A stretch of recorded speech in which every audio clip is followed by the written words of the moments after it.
Welcome to the Inside Carolina podcast. It is the Game Plan podcast, Wake Forest edition, sponsored by Johnny T-Shirt, JohnnyT-Shirt.com. With the game plan means Greg Barnes and Jason Staples join me, host Tommy Ashley, here on InsideCarolina.com's podcast. Johnny T-Shirt again. Couldn't get Jason to come in with a on that. I'm going to go to Greg Barnes first then. Jason missed his starting role. You're not going to start today, Jason. I'm going to Greg. I'm going to the more experienced guy. Wake Forest comes to town. This is not an ACC game. I don't know how many people have asked me that. Still, this is not, I repeat, an ACC game. It is a non-conference game put together by the powers that be because Carolina and Wake never played each other anymore. And Carolina thought it would be a good idea to play Wake Forest because they're a local rival, and picked some interesting years to do it. Greg, Wake Forest is 9th or 10th in the country, 8-0 coming into this game. When I was watching the college football playoff rankings or whatever, they kept showing Wake, and I'm sitting there thinking, God, that's where we expected to see Carolina. Those graphics for Wake were supposed to be Carolina blue, block NC instead of the WF. Wake Forest got a good team, led by a good quarterback, Greg. Carolina's got some work to do Saturday. They're favored. How? I do not know. Don't understand that stuff. But what's this game mean to Carolina specifically, Greg, at this point in the season? I think it means a lot. And let me slide this in here first, Tommy. You mentioned this being a non-conference game. This is the second of that series. There's some discussion behind the scenes that they're considering doing this again, which I think is a good idea. Mack Brown kind of has a template for how he wants scheduling to be. He would like kind of a showcase game. You like a good opponent at the FBS level. And then of course you want some games that you can win to get your guys experience. And so this type of game would be very beneficial in that regard. And it saves you some money since it's the back and forth. So I think it's played out pretty well. And I would assume that it will continue in some form or fashion down the road. This is a very important game for North Carolina for several reasons, right? I mean, number one, North Carolina needs to build confidence. They need to get better across the board. And as much as we've harped on the defense since Notre Dame, the offense took a step forward. And Phil Longo has done some different things that we can get into, but that offense looked a little bit different, right? They did a little bit different things. They got more people involved, and all of a sudden, maybe not at the 2020 level, but that was a really good offense against a pretty good defensive team last week. So that's a building opportunity, right? And you have to continue to build on that. But really more than anything, North Carolina needs to get to a bowl game. And I know fans are at this point where, hey, last year against Wake was when you started to see Ja'Curious Conley and Tony Grimes play more. Miles Murphy started to play more. I get it. But what you have to take into account here is you've got 4 games left. You got to win 2 to get to the postseason. 3 of those opponents are ranked, 2 are on the road. And as you mentioned, Tommy, Carolina is favored against Wake. They will be underdogs at Pitt and at NC State. If you don't get to a bowl game, then you're losing probably a dozen practice opportunities for a lot of these young guys. So what do? Do you play them now for 10 snaps in the game? Or do you really do what you can to make sure you get to a bowl game and they get 10 or 12 full practices, right? You have to think about program building, not just what's going on right now. And these are the conversations that the coaches are having. Locally, you want to be able to beat your rivals, right? They beat Duke. It would be nice to be able to beat Wake. Wake's a top 10 team, as you said. Same goes for NC State in a couple of weeks. So there's a lot that North Carolina is still playing for. I know it's been a disappointing season for so many reasons.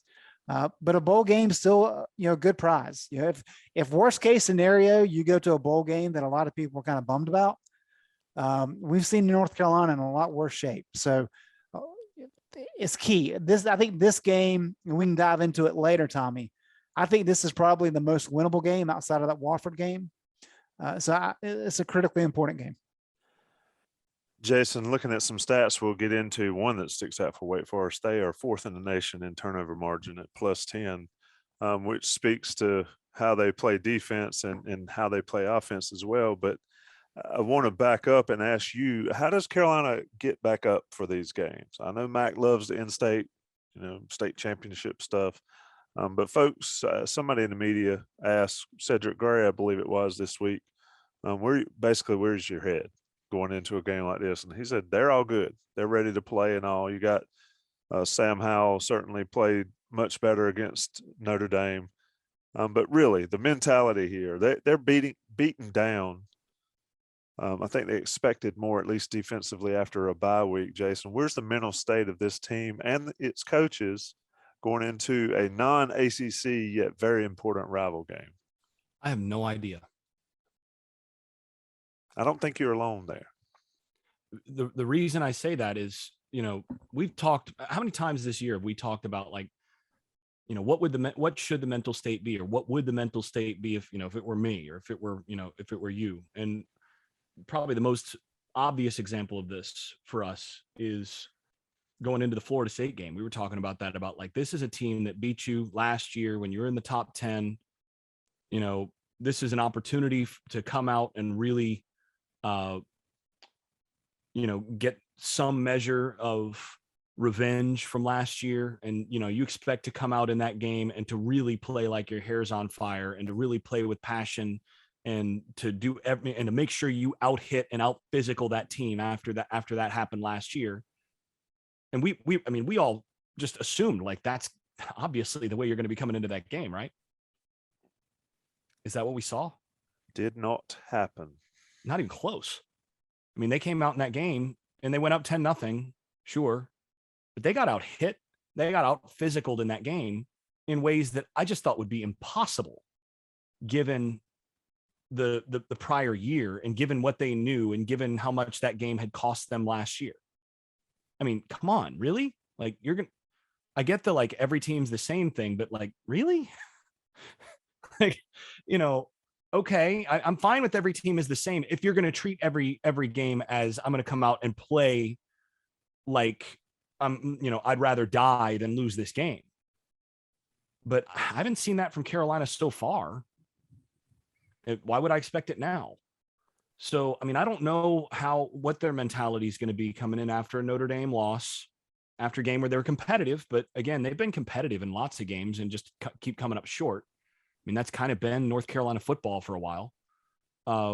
So, at what point do we just sort of toss our hands in the air and go, I don't really know what their mentality is going to be. I mean, I know it's not what my mentality would be going into this game so far. So I don't know. I mean, I imagine that there's some frustration, that there's obviously there's a want to win, but I'm not sure that so far this year I've seen a need to win, right? There's a difference between, like, guys that want to go out there and they want to play well and they want to win, versus guys who go out there and they, like, from the core of their being, they need to win.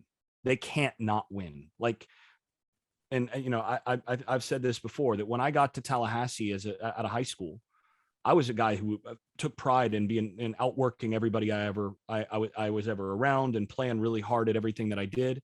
And I remember talking to my dad on the phone after my first week down there in summer, and him saying, "How's it going?" And me going, "I've never seen anything like this.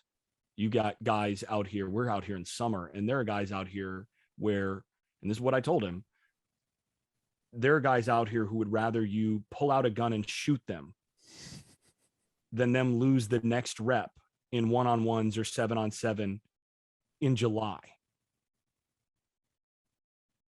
They're like, every rep is that hard, and it's life and death. And I've never, like, I'm having to learn a whole different intensity than I've ever seen. Now, that was a championship team at the time, right? I mean, they were coming off a national championship. That I learned at that point what that looked like from watching those guys and going against those guys and getting my butt absolutely kicked by those guys, and learning that that's the intensity level you've got to play with. There's that. And then there's the, like, I want to win. Like, I'm working hard. Yeah. I'm going to do what I need to do. Like, okay, yeah, that's fine. But when it comes down to it, would you rather die or would you rather win this game? And I'm seeing with Carolina so far this year, just more of a want to. And, we were talking off air, Greg, about the breakdown on the 91-yard run. You see Conley or not Conley, I'm sorry. You see Grimes, another young defensive back. You see Grimes making a business decision on that play. And that's the sort of thing I'm talking about. A guy who just refuses to lose, doesn't make a business decision there. And that's not characteristic of that guy. I mean, I know he plays hard. He's a really good player, but that's something about where they're at. So given that I've seen that, and I've seen that all season, I don't really expect that anything would have changed there. But again, I don't know. I really don't know. So all that being said from Jason, Greg, where does it lie, or who does it lie upon to alter that? We've talked about upper class leadership all the time. I think you have to have it in all sports. I think Carolina basketball is going to see the same thing this year. I'm trying to find that. But this team's upper class guys were 5-game winners in their first 2 years, for some of them. And so losing, I like how Jason said, everybody wants to win. Do you want to put in the work to win is the question. Do you need to win? And do you need to win? And that's something, well, I say that's something difficult to have when you haven't a lot, especially on this level, college level. So where does that come from, these last 4 games, starting with Wake Forest? Because Wake Forest is going to come in ready to beat some rear ends, I would imagine. We can talk about how their defense is not great and all that stuff, but we've heard units that weren't that great coming into Carolina games before. So What's Wake doing? They keep finding ways to win. Oh, yeah. They keep winning. Close games, not close game. It doesn't matter. They keep finding ways. Right. And so there's this huge conversation on the board, and I think it's a healthy conversation about, okay, is this on the coaches? Is this on talent? Is this on discrepancies in recruiting classes? Yes. Right. But there's more to it. Kind of what Jason kind of got to is, for whatever reason, there's not the chemistry that's needed, the fuel that's needed to have to win. And I think that the great stat for me is, bar none, Sam Howell is the best quarterback I've watched in North Carolina. I don't think he's going to be one of the best in the ACC statistically when he's done in a couple of weeks. He is 19-14 as a starting quarterback at the college level. So when you've got a guy like that's I don't want to use hyperbole, but you're talking about a generational talent, at least for UNC, that says a lot. And, I kind of go back this offseason, Mack Brown really highlighted the fact, I was talking to him at the Hall of Fame induction ceremony, and he really highlighted the fact that Sam Howell was such an important piece to this puzzle in terms of allowing North Carolina to kind of get this good start upon Mack's return. And we've talked about it a little bit, but I think Sam has really kind of covered up some of the blemishes across the board. And we've seen it more so this year than maybe we did last year, because he had some really great pieces around him last year. The defense wasn't that good last year, but when he's got some elite guys offensively to help him out, it was one of the best offenses. That was the best offense that we've ever seen in Chapel Hill. And that covers up a lot. And still, that team went 8-4. So I do think you're in this weird dynamic of, you've got to get more talent in, yes. But you also, to your point, Tommy, you've got to be able to learn to win. And Mack talked a lot about that when he first got here, as the guys were asking, what do we need to do to win? How do we win these games? Clearly, that's still going on. They had chances to win at Virginia Tech. They had a lot of chances to win last year in some of those games, at Florida State, at Virginia, games they should have won. They should have beat Georgia Tech this year. They lost by 23. You make the case they should have beat Florida State. And they've just struggled to find a way to win. I think they should have beat Notre Dame, Tommy. We talked about that. You can make a strong case they should have won all 3 of those games. Yeah. And that changes the complexion of what we're talking about right now, right? But they have just struggled for that. And something we've talked about in recent weeks is, because you have this weird dynamic of some of the better players, most of the better players are younger guys who are starting to get more reps, and they're taking snaps from older guys who are supposed to be your leaders, but they don't have that winning experience, and it's all kind of jumbled, and you just have to work through it. So I don't know that there is an answer, but it ultimately falls on the coaches. I think we can all agree on that. But this is the opportunity it's a fertile ground for somebody to step up and really emerge as a leader. And as much as I think of Sam Howell, he's a quiet guy. Yep. I don't know that he's the vocal guy they need, like maybe Michael Carter was last year. But they need somebody to really step up and kind of convince these guys that, hey, we've got to grind through this. We need to get to a bowl game this year, and then we can really address some of these issues next year, because I don't care how much talent you stock on this roster. If you don't address some of these issues, the team's not going to get much better. They're not going to get to a point where they're 8-0 in a top 10 team like Wake Forest has been able to do this year. And to build on a couple things that you just said, Greg, if they don't get those things fixed, then all they're going to do is basically reinforce the traditional stereotype of North Carolina football of talented but soft. That's been the book on Carolina for as long as I can remember. I mean, going back to the 90s. Yep. Is talented team. They'll hit you to some degree. They've got some guys that can run. They've got some freaks, but overall, in the end, soft. And that's always been the truth. And that's the hard part to eliminate in all of this. And building on one other thing that you mentioned in terms of the different classes and learning how to win and all of that, part of the difficulty is that when you have that transition with a new coach coming in, and then your best players are young guys and all of that, is the respect factor that's necessary for the young guys to learn from the older guys, and also the quality factor that's necessary for the older guys to be able to do it better to show the young guys. Neither of those is there, right? So when I got to Florida State, now I wasn't a good player, but when I got there, it was very obvious, like within the first couple reps of my getting my butt handed to me, that like, this is different. Right? Like the level, like not just like technique wise, not just that this guy's a better athlete than me, each of which was the case, but this guy plays at a level of intensity I have never seen before and I didn't know was possible. And when you have that, and you know that this guy's better than you and he plays with that level of intensity, then as a young guy, you try to meet that.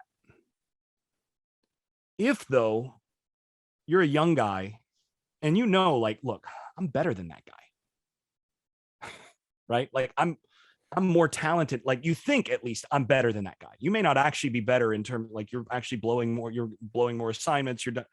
But you look at him and you're like, look, I mean, I'm faster than him. I jump higher than him. I'm stronger than him. I was ranked a lot higher in high school than him. And so it's just a matter of time before that guy's job is mine. And honestly, he shouldn't be playing in front of me now. And, it's not like he's lighting the world on fire. I mean, he blew that assignment. So then what happens? Does that guy actually learn to raise his level of play to the level of play that you need when that guy is actually in there to a championship level? Are you seeing that? And I would say no. And that's really the hard part here. That's the hard part for coaches, is you don't have the older, really talented group of guys to set the standard of, this is the standard of quality and the standard of intensity that you have to play at to play here. Because even if you have a guy like a Jeremiah Gamble who plays, I mean, go and watch that 91-yard play. That guy is playing hard. He's one guy that I'm like, yeah, he plays like he needs to win. He's just not as talented as some of these other guys. But I mean, he's in the backfield, gets his hands on the back, and then he's the guy chasing him up the sideline. And you go, like, how is he the guy that's in the screen here from this side of the field, and then he's the only guy that's chasing him all the way up the sideline? I mean, come on. But then you got some young guys that I'm sure are looking at him like, yeah, I'm more talented than him. It's gonna happen. I just got to wait by my time. Or are they going to meet that because of the respect factor? And so that, I think, is that's the hardest thing as a coach, is trying to get your young talent to recognize that the moment you play with that level of intensity at your talent level, you're on the field and we're much better. But you have to play like that. And until those guys start doing that, and until they're a little bit older and can start setting that standard, then you haven't actually set a winning program. So that's all of those things that you just said, you add that to the generational problem where the young guys, they see that the guys that are older than them are just not as talented. So why should I respect that guy the same way? So what it's going to take is it's going to ultimately take a guy like, and I look at some of the guys on this team and I say, Jaquarius Conley, the way he plays, he's blown some assignments of late, and there's been some for him. The issue is just making sure that he doesn't try to do too much. But a guy like that needs to be the guy that steps up and ultimately gets really consistent with his assignments and then demands that his teammates hold to his line, because he's a guy that plays just naturally with that level of speed and intensity. And, same thing with a guy like Grimes. He needs to match that level of intensity and then hold his younger teammates, the guys that are his class and below, to that standard. It's going to take some of those guys who are the most talented guys on your team to be like, look, Des, you gotta cut this out, man. You gotta match. Look at me. I'm dying here. You got to stop this. You got to actually do your job, and you got to do it at this level and hold those guys accountable. It's going to take some of your best players stepping up and becoming that guy. And that's really hard when you have to do that when you're a sophomore. Are the upperclassmen going to listen to you when you're a sophomore? Are your other sophomores and freshmen, are they going to listen? That's the dilemma right now. Yeah, it reminds me, and also, you play and you practice and you perform like that, and winning's not guaranteed, even if you do all that right. And it reminds me of I think it was the Georgia Tech strength coach that got to be right viral on Twitter on some of his speeches. Wasn't that the head coach? Is that the head coach? I thought it was Georgia State head coach. No, not Georgia State. Georgia Tech. Georgia Tech. Oh, sorry. Georgia Gotcha. Tech strength coach said something to the effect of, winning is, even if you do everything right, winning's not guaranteed, but you still got to do everything right and all that kind of stuff. And I think that's the challenge for this team and for these young guys. And I think it was a challenge when Butch Davis was there, when you get guys in there like Marvin Austin that have nobody to check them early, and no real upper class leaders that were doing that. Yeah, I was going to use him as somewhat of an example, though, because who was a senior on that 09 team that was so good defensively? E.J. Wilson. Yeah. Cam Thomas. Now, E.J. Wilson was a 2-star out of Virginia, and Cam was a 3-star. They got real good, though. Right. And they were the only seniors that started on that 09 defense, which was the best that we've seen since the 96, 97 defenses. So yes, I mean, Marvin didn't pan out, but there's enough other guys on that within that group. And part of it too is, Deontay Williams, Kendrick Burney, those guys were leaders early in their career, kind of to Jason's point.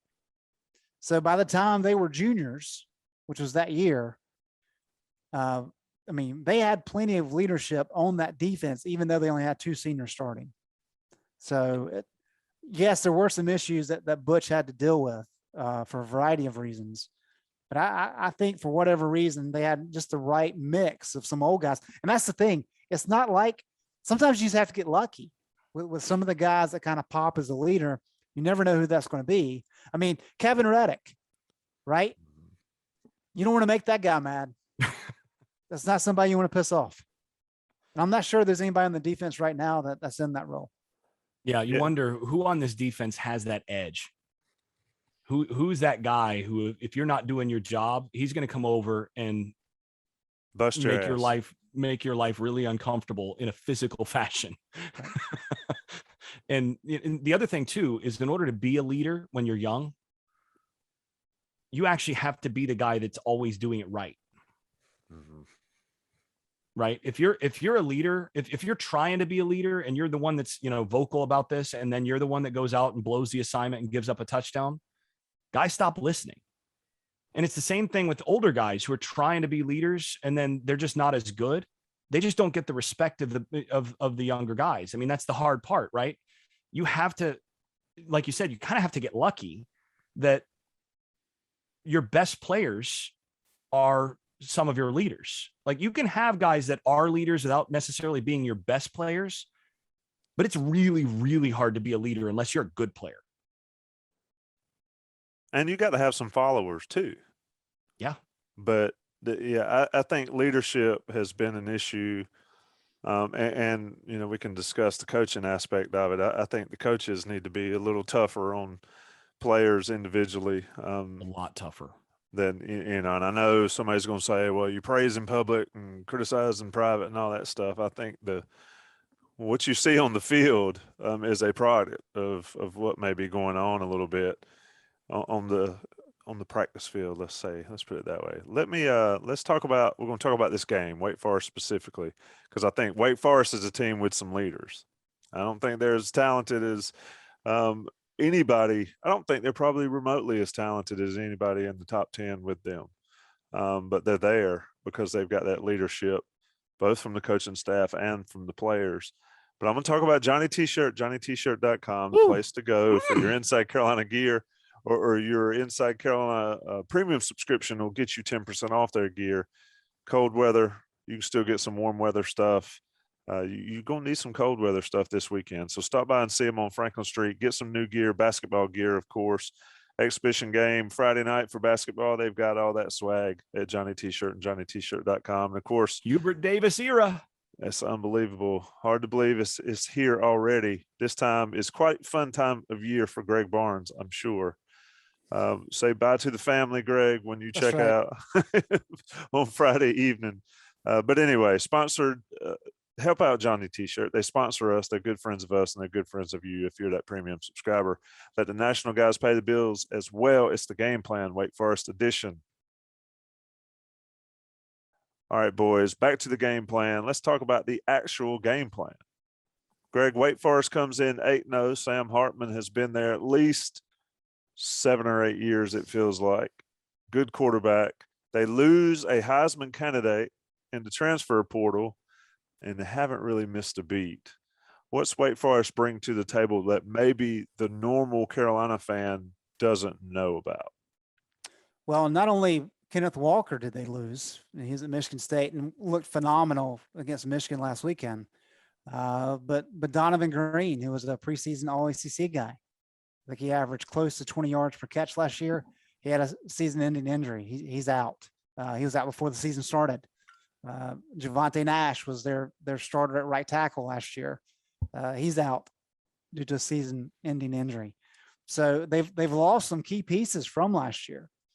But even with those guys that they've lost, they still returned 18 starters. And as you mentioned, Hartman, Hartman was a guy that played behind Jamie Newman before he left for Georgia. And Hartman has just come along. And Dave Clawson does a very good job developing these guys. And I know a lot of people make a big deal about how Wake Forest has benefited from the eligibility rule. That's true. They've got 9 super seniors on this roster. I think 7 are playing key minutes for them, key snaps. So that's beneficial when you've got a bunch of old guys playing. But the way that kind of worked for Dave Clawson is he understands he's not going to be able to recruit like Mack Brown. He's just not. So he kind of follows that old Jim Grobe approach, right? Of, look, we're going to bring guys in that we think project to be solid players when they're older. And so pretty much every freshman that comes in knows they're going to redshirt because they need to put on weight. They need to get into a strength and conditioning program. They need to understand what they're being asked to do so they can do it effectively and efficiently, and so they can execute as needed. And so because he's been there for so long now, he's got a lot of older guys. He keeps kids. He doesn't have a lot of kids that leave. And so you've got a lot of veteran players in the older classes. And it just so happens that it's really worked out for Wake Forest so far this year. And we talked about how is North Carolina favored in this game? How does ESPN FPI favor North Carolina? I think it's like 56%. These teams are near identical offensively and defensively. The only difference, and you talked about it early, Tommy, is turnovers. Wake Forest has forced more and coughed up less. And that's the primary difference between what Wake Forest and what North Carolina is doing right now. Jason, I don't know what you want to call it. The mesh, the delayed mesh and all that. I haven't watched Wake as much this year as I have in years past with Newman gone, but are they still running that to the extent that they would run it? Yes. And tell me Yes. tell me why it creates such an issue. Cause I've always said, just blow them both up, but it never seems to work that way. At least for Carolina when they're playing Wake Forest. So actually I don't think they're doing it quite as much as they did it in, say, the Newman years, right? And they're not doing it for as often, for as absurdly long, where there were times where you'd see two guys like 2 yards upfield still in the mesh doing the salsa at the, past the line of scrimmage. They're still doing they're salsa dancing or doing the tango all the way up the field. It's not quite as elongated now as it has been, although at times you see it come back to that. And they're still doing it. I mean, like Greg said, yes, they're still doing it. And yes, it's still core to what they do. I don't think it's quite as much because they're more diverse offensively than they were then. And they're doing some other things on top of it. So the percentage is down just a little bit, but you still have to prepare for it like it's the center of their offense, because it is. And as for the blow them both up thing, the problem is, and that's kind of my default as well, is that if you come in there that hard, then what's going to happen is the running back is just going to take the brunt of that. You're going to try to take them both out, but the running back is basically going to turn that into a block, and then the quarterback's just going to pull it, and that's that. So, I mean, the thing is, or if you decide, okay, you're coming kind of from the quarterback side and you're going to blow him up, and you're going to try to blow him up into the back, he's just going to get rid of it just before. And so it's just really, really hard to do. And what makes that so difficult for a defense is it's just like any other read play, that you're dealing with an unblocked player, right? I mean, this is the numbers game, right? We talk about this all the time on this podcast. When you run the quarterback, you're up one, right? On the front, unless the defense plays without a safety. Now you can even out the numbers, but if you play without a safety, good luck on the coverage front, right? So that's the thing. Most defenses are willing to say, okay, we'll have to go -1 against the quarterback run game while keeping a safety, and we'll try to find some ways, using quarters or ripless or different things that are going to try to give us a +1 without the sacrifice of that deep safety. But then when you add option football to this, and you add that you're not just running the quarterback, but now you're optioning a guy, now there's an additional player up front you're not blocking, right? So you're already +1 because the quarterback might be carrying the ball. And that's going to be the case if the quarterback just takes the snap and then gets a lead block from his running back, you're up 1 on the offense. If you run, say, a zone read, and you don't block the end man on the line of scrimmage, now the offense is up 2 because that guy is optioned in terms of this, you're up 2 in terms of the blocking scheme, right? That guy is optioned. The quarterback is going to handle him with the option play, and you're getting to block an extra guy up front. So you get to double team one more player. So now essentially you're up 2. And then if you elongate that decision just a little bit, now you're forcing that guy to commit himself, and you're giving the offensive line, if that guy doesn't commit himself right away, then you're giving the offensive line just a little bit more time to establish their blocks, and for those double teams to displace guys upfield or to move guys down the field or whatever. And you're allowing your ball carrier a little bit more space to make his decision. And then they also play action. They RPO off of that. So you've got a long mesh. And then all of a sudden it turns into an RPO. And I saw earlier this year that they RPO'd off that long mesh and threw a 40-yard post. So that. And nobody was downfield. No And that should be lineman. illegal, right? I mean, you got the safety who sees like, okay, that's the long mesh and the safety's coming up. And all of a sudden quarterback pulls it and goes, oh, by the way, there's a guy 40 yards upfield. I'm going to hit him. And again, like you said, there's nobody upfield because they were just in double teams on the line of scrimmage and nobody got to the second level and complete 40 yards. Super irritating for every defensive coordinator in America because, well, that should not be legal because it's basically blowing up every key that you teach your defense. Like when you see this, this is a run. When you see this, this is a pass. Well, that's out. So they cause all sorts of problems with this. And one of the things that they do is that they get a lot of those extra double teams on that. And with that elongated mesh, both the quarterback and the running back are keeping their eyes on their read keys so that if the running back gets it, he can actually bounce it to wherever the front is actually not going to be strongest and so he's reading that while the mesh is happening. And so it's just really, really hard to play against. Nonetheless, I'm not actually that surprised that North Carolina's favored in this game, just for what it's worth.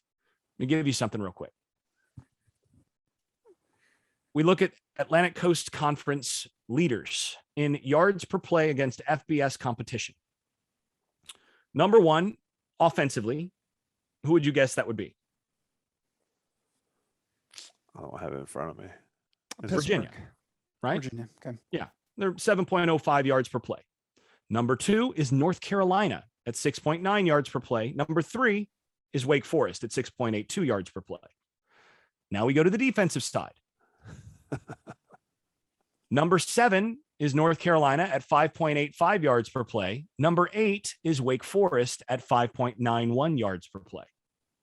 So North Carolina is averaging more yards per play on offense and giving up fewer yards per play on defense. And they're giving up fewer yards per play on defense by, a reasonable amount, by, basically 0.06. So, I mean, that's not just statistically insignificant. So, they're actually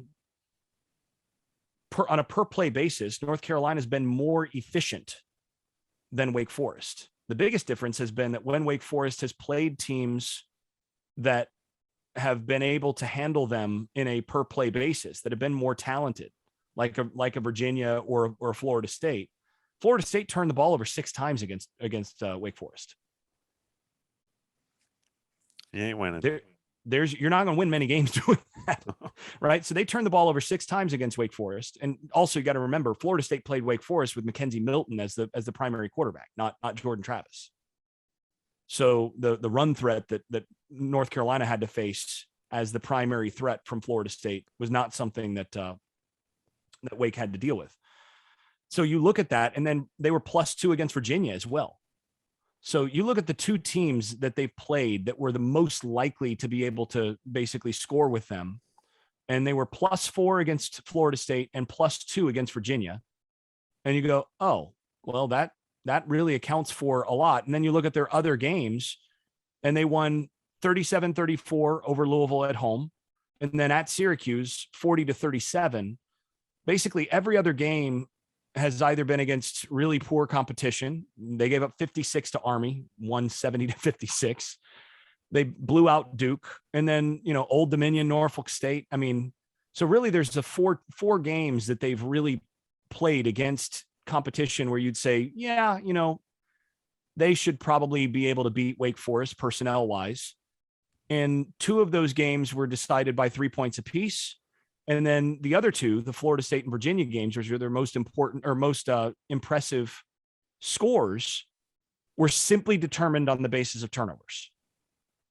So then you start to look at that and you say, what's the key to this game? Well, North Carolina shouldn't, if North Carolina doesn't turn it over a bunch, if this is an even turnover game, you probably favor North Carolina in this game based on other numbers. So that's an interesting thing. Now, in terms of matchups, I'm not sure I really think that, we should expect North Carolina to win this game, but it's, closer to a coin flip than what you'd think if you just looked at the rankings and the records. Yeah. So to flesh that out even more, Tommy, what does that mean? How does that manifest itself in terms of numbers? Because offense is very similar, defense is very similar, as Jason laid out. But what do the turnovers mean? How does that impact the game? Well, when you look at red zone opportunities, they've both played 8 games. North Carolina's opponents have gotten to the red zone 34 times. Wake's have only gotten there 24 times. So 10 fewer times. That's significant. And how that plays out, when you look at net points per possession. So if you take the points per possession for the offense and then points per possession allowed for the defense, you subtract it, right? So the very good teams, when we look at Georgia, best team in the country, there's a difference of 3.1 per possession. That's why they're the best team in the country. Wake Forest, though, is at 1.78.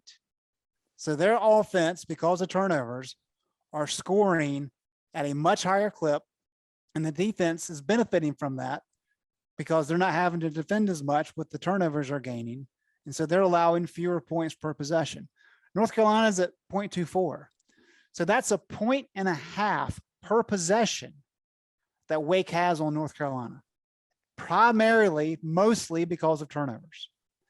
And Buck talks a lot about the randomness of turnovers, and he's exactly right. All the data points that out.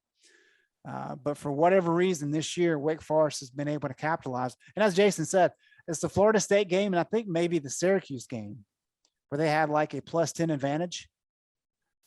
And so that's a big part of it. But every game that they've played has kind of gone in their favor, whereas for North Carolina, that just has not been the case. And one other thing that's interesting about the turnover margin for them is you want to look at where those turnovers have come from to determine kind of how lucky they've been, right?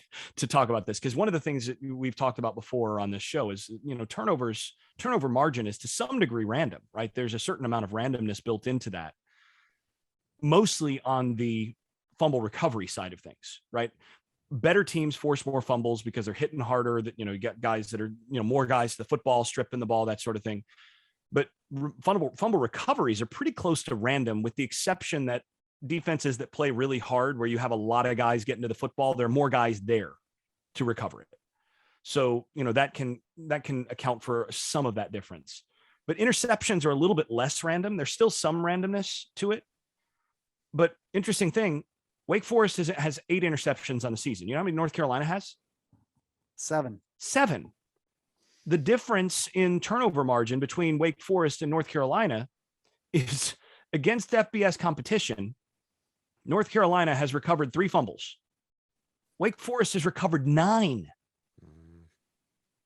That's almost an additional recovery per game. Not fumble forced, but recovered. So they've been just hopping on the football at every opportunity, like every bounce the football takes, they're jumping on it. And that is one of those things where you look at that and you say, okay, what happens when against a good team, those bounces stop? What happens when, instead of getting 2 fumble recoveries against a team that's even or better on your talent, what happens when that team has the same turnover luck that you do, and each of you say throw 1 interception or something like that? That's where that gets really interesting, because I look at that and I say, yeah, Wake's defense has been actually unusually lucky. And that's not a knock. That's just a fact. And that's also a factor of, again, they play really hard and they get a lot of guys around the football. But it is one of those things where, maybe I'm spending a little extra time on ball security this week if I'm Mack Brown. I have, one more period of ball security in my offensive period to make sure that the ball doesn't get put on the ground, because if you don't put the ball on the ground this week, you got a really good shot of beating this team. And they've got one of the best kickers, and they do not beat themselves overly, and we're talking about assignment football, and all that stuff should make North Carolina fans very nervous. I'm taking the over. I'm going like 65-55 final score. But anyway, Greg, jumping ahead of myself. Greg, what happens here? How does this game play out? How does Carolina take advantage of the things that you guys have pointed out that gives them an opportunity, that gives them, that favors them in the eyes of those that do that kind of stuff. I mean, Wake Forest just looks like a team that they always give Carolina trouble. What happened Saturday? Yeah, we talked earlier about kind of the mindsets of these teams.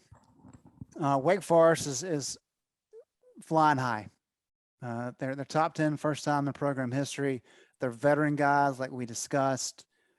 They feel like they should win. They hear some of these criticisms. The schedule they played hadn't been that great.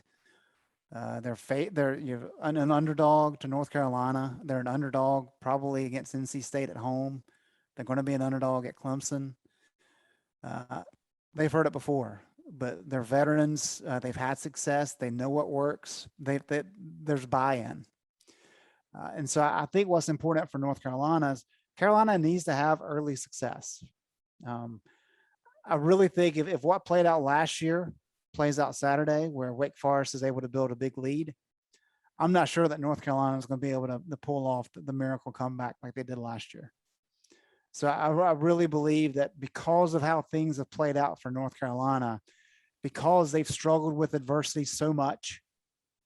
I mean, yeah, they managed to hang on against Miami, right? How much of that was Miami making a bad play there at the end? You got to give Carolina credit for making the play. But they've just struggled to find ways to win. Wake Forest has found ways to win. So I think North Carolina really has to have success early. They have to be clean. You hate to say it's going to be a situation where the team that doesn't have the turnovers is going to win, because that's very simplistic, and we can say that about most games. But both of these teams are going to score a lot of touchdowns. And so it's really, can you force a turnover? Can you force a field goal? And if North Carolina can do that and they can get into halftime with the lead, then maybe that confidence is where they need it to be. Maybe they're feeling good about themselves and they can win the game. I don't doubt that they're more talented overall. They don't have the older guys that Wake has leaned on this year. But I think because of that, Carolina has to be able to manage those emotions. And if they can do that, they can win this game. Jason, how's it play out? The Battle of the Sams. I think that we're liable to see maybe 800 yards passing. And Tommy, the over-under is 76. That seems incredibly low. Yeah, it really does. It would not surprise me, and of course, it's hyperbole. It would not surprise me to see the winning score close to that. Yeah, I don't think we're going to get quite there, because I think both teams run the ball too much for that. Yeah. But then again, I mean, look at the Army score. That's 70-56, where both teams are still running the football. So that's an Army ball control offense. And Wake Forest had the ball for 17 minutes in that game. They scored 70 points. I've never heard of that. Exhibit A, and why time of possession is not a stat that actually matters, right? What matters is whether you score, and not how long you have it. But yeah, I'm really of two minds in this game, because I look at this, and for all the reasons that I've talked about, I think North Carolina should win this game. They really should. They should win this game. All things being equal, if North Carolina just doesn't turn the ball over a bunch in this game, if North Carolina is, turnover margin of 0 or no worse than, say, one more turnover than Wake Forest has, North Carolina should win this game. So I find myself like, yeah, that's what I expect. And then I look at last year and I go, okay, 59-53 last year. But Wake Forest basically returns their entire team, minus Green, the receiver, who's really good. And then, of course, their other back. They're still really good at back. But they basically returned that entire offense that scored 53 last year. And North Carolina's defense, I think, is slightly better right now than it was last year, even if it doesn't feel that way. They're just a little better, maybe right around. They're in the same tier, but you don't have Chaz Surratt. So, I mean, I think that's a factor that helps last year's defense in that regard.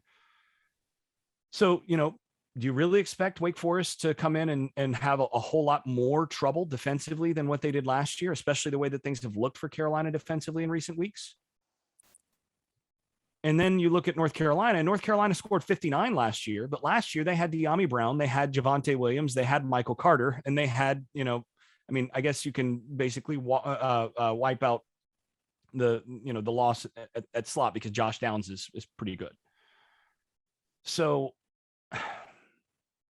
I look at that and I go, would I really expect Carolina to be able to score 59, kind of score at will like they did last year, when four of the main reasons that they scored all those points last year are now on NFL rosters? So on that side, you look at it and you're like, yeah, you kind of expect Wake Forest 53, North Carolina 31 or something like that. Just go ahead and name your offensive numbers to be pretty comparable for Wake, and then, North Carolina not quite as efficient. But I don't think it's quite that simple either, because, you do have some play. North Carolina's had some success on offense, and I saw enough last week against a Notre Dame defense that's better than Wake Forest defense by a lot. And North Carolina put up enough yardage to, and were efficient enough that they probably should have scored about 45 in that game against Notre Dame. They some game management issues and some other things stood in their way of that, but they were efficient enough that against Wake, yeah, you'd probably think maybe against that defense, they score 50. So I kind of wind up in I don't really know what to expect. And we've been saying this all year of like, I don't know. Like, this is just not a team that you can really get your finger on their pulse, partly because at times they don't seem to have one. So what's going to happen? I think it's going to be a high scoring game that is going to involve a lot of passing yardage and is probably going to involve a decent amount of overall yardage as well. Are we at the point where we're going to try to give score projections, or what are we doing here? Yeah, let's go ahead and do it. Let's do a couple over-unders too, just for fun. Over under 800 yards passing. Between the two? Yeah. Ooh. A lot of yardage. That's a lot of yardage. Look at it last year. Wasn't it like 900 last year? Yeah. So this year they're normally in the 200s to low 300s, but they did have 458 against Army and 411 against Duke. I'm going to go with under, because I don't think North Carolina is going to throw for 500, and I don't think Wake Forest is going to go for more than, say, 330 or so. It was 979 last year. Over under 800, Greg. Wow. Wow. This is whack football. All right, let me just throw this out Whack here, and 'cause I like the double meaning there. this is fascinating to me. So in this game last year, on deep passing plays, so 20 plus yards, Sam Howell was 4 of 6 for 195 yards and a touchdown. Sam Hartman was even better. He was 7 of 9 for 256 and a touchdown. I mean, that's Madden type stuff. Look, if you put up those numbers on Madden, I'm saying you've got a cheat code going. You got it on easy mode or something. Crazy. Oh my gosh. So I'll go over. Just I'll say like I'm going under. I'll go over. All right. Over under 100 points scored. Over. Under. Let's see. Sam Hartman is 5 touchdowns short of Wake Forest career record. Riley Skinner with 60, Hartman with 55. Hartman set the record Saturday or not? Is this total touchdowns or passing touchdowns? Passing touchdowns. Oh, no. No, I don't think he sets it. Let me find another one. Sam Howell over under 5 touchdowns total. Passing and rushing. Yep. You give me 4.5, I'll go over. I gave you 5. I give you the opportunity for push. I think that's a push. I wouldn't be surprised if you had 5 total, like 3 or 4 passing and then 1 or 2 rushing. Carolina's that's right on the number I'd pick. Carolina's leading rusher. I think it's gonna be Sam Chandler. Howell. I'll say I think Howell. it's gonna be Chandler. Carolina's leading receiver not named Josh Downs. Because if it's not Josh Downs as the total leader, then Carolina lost badly. Antoine Green. I think he looked really good last week. So I think something's clicking for him. All right. I'm torn between Green and Chandler, but I'm gonna go with Greg there. I'm gonna go with Green. I think it could be Chandler if they used him even more. Yeah, well, they very nearly hit him on a couple last week that just didn't hit. And if those hit, then he's got a ton last week. Sam just missed him. I thought Longo's comment was interesting about Green this week, though. He said that lack of production early in the year was because of a lack of targets. Seems Which common we've been sense-wise, saying. but right. It just sounds like Interesting to hear Longo. Longo say that in a press conference, though. It was interesting. Yeah. Longo has been startlingly honest a few times this year. And Recently, that's one of them. for sure. Yeah. Yeah, that's one of them. You can tell he's gotten frustrated because there's been a little bit less, coaches by and large, the goal of most coaches when they come into press conferences is to say as little as possible in terms of anything meaningful. Because if you say anything negative about any of your players like that there's just nothing positive that typically comes out of that. But every so often you see coaches start to get frustrated about different things and they'll let something slip or let something fly like that, or they'll do it on purpose. And Longo's done that a couple times this year. So the last one, how many pass attempts is Howell averaging on the season? Y'all got that handy per game? Hang on. I'll give it to you. Yeah, I'll get it in just a second. I'll find it. If I find it on my old abacus here. They're 247 pass attempts in 8 games, 8 right? games, right. So 30. 240. That's 30. Yeah. So over under 35 pass attempts for Sam Howell. 34 and a half, Greg. Over. I'll say over. Yeah. I think there's going to be a lot of possessions in this game. I agree. And, last year I feel like his numbers were probably a little bit down just because he didn't have to throw the ball as much with what he had behind him. Let's get into the predictions. It's that portion of the show. Jason Staples, you're up first. You have done it again, my friend. You have sold the hope. And I said the last couple of weeks, it's not the despair that gets you, it's the hope. And I'm going to do it again. I have to follow my head here instead of the gut that's been punched a few too many times in terms of Carolina, underperforming on some things. I just look at this and I go, I think Carolina should be able to run the football on these guys. And to me, that changes a lot of things for Longo's offense when they're able to be balanced like that. I think they're going to score a lot of points. And I think they'll be able, I think Wake's going to score a lot of points too. But I think ultimately this is a game that in this context, I think Carolina should win the game because I don't think Carolina is going to turn it over like some of Wake's comparable opponents have. So, I think this is going to be pretty similar, say, to the Syracuse game that Wake Forest was in. And that one was Wake won that last second field goal. 40, last second field goal, 40-37. I think it's going to be in the same score range, similar numbers, but I think a different result. I think Carolina is actually going to win this game. So I'm going to go with North Carolina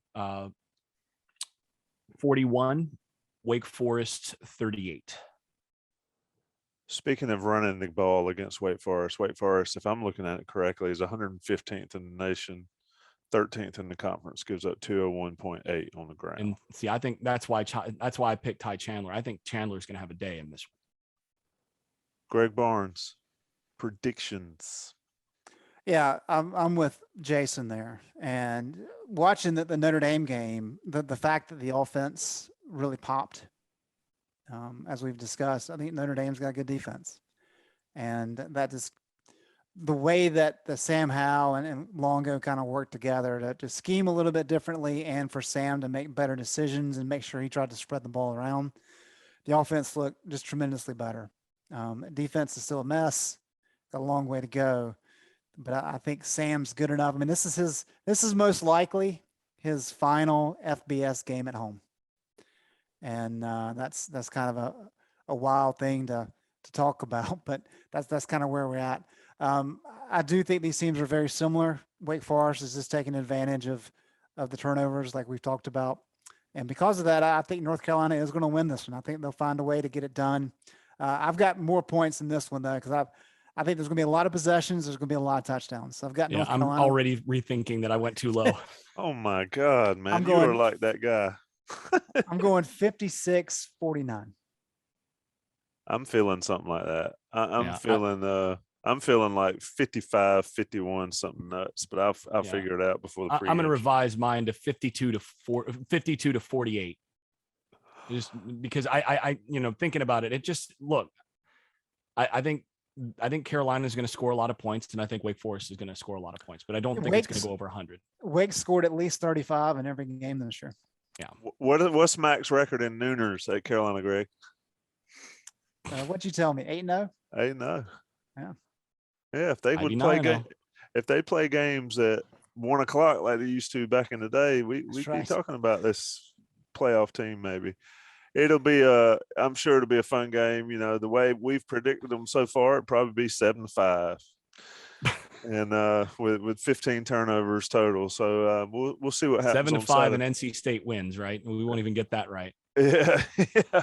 Well, look at Wake Forest game notes. I don't know if y'all are looking at them. I'm sitting there flipping them through them.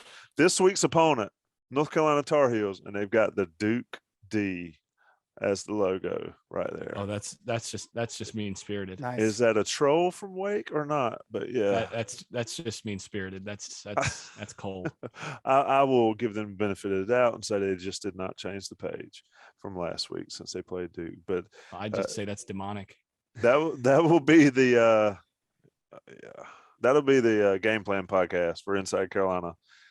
Look forward to the Bowls lot, Greg. Hope we see you out there, Jason. I guess we'll call you. Where Jason Staples will revise his score again, I'm quite sure, on Saturday morning as we're discussing this game. Johnny T-shirt, of course, is a sponsor of this podcast. Rate us, review us, subscribe, do all that stuff. YouTube, follow, whatever the button is that you get it straight to your phone or your smart device. Boys, it's been fun. Thanks, Tommy. And why not revise? I mean, is anybody confident about anything with this team? I think the key word. No. The key words said in this podcast, you said them twice, to open it and to close it was, I don't know. Guess we'll find out on Saturday. Later.